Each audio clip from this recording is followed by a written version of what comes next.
இருக்கணும். இந்த ஹோல்ஸ 2 கையால நம்ம இப்படி புல் இதெல்லாம் ஒண்ணுமே எரியாது, ஒண்ணுமே ஆகாது. ஓகேங்க பாருங்க. இது வந்து இந்த மாதிரி தான் நம்ம ரவுண்ட் புல் பண்ணிக்கணும். ஓகேங்களா? புல் பண்ணிட்டீங்களா? ஜஸ்ட் ஒரு வாட்டி டிப் பண்ணணும். 2 வாட்டி 3 வாட்டி போட்டு டிப் பண்ணிட்டீங்கன்னா அந்த ஒரு வாட்டி என்ன டிப் பண்ணி வருது ஆசிட் அவ்வளவுதான். அதை வந்து ஃபுல்லா ரோல் பண்ணும். ஓகேங்களா? பாத்துக்குங்க. ஓகேவா? அவ்வளவுதான். பேசிக்ல தான் பண்ணணும். ஓகேவா? ஆசிட் நல்லா இங்க பாருங்க. நல்லா ஓகேவா? அவ்வளவுதான்.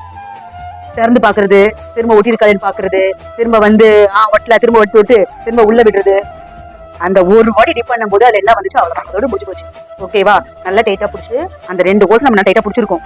இப்படி இருந்ததை டைட்டா பிடிச்சி நான் என்ன பண்றேன், கையில ஃபுல் பிரஸிங் கொடுத்துருக்கேன். ஓகேவா? இதுக்கப்புறம் நம்ம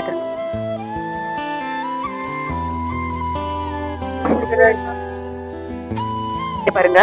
இங்க பாருங்க. இந்த கிராஸ் இந்த பக்கம் இருக்கிற ஹோல்ஸ நல்லா டைட் பண்ணி இதுக்கு பண்றது. ஓகேங்களா? இது இப்படிதான் பண்ணதுக்கு அப்புறம் இந்த கஸ்டமருக்கு நிறைய இன்ஸ்ட்ரக்ஷன் நம்ம கொடுத்து அனுப்பணும். என்னென்ன பண்ணணும்னா, மேம் உங்களுக்கு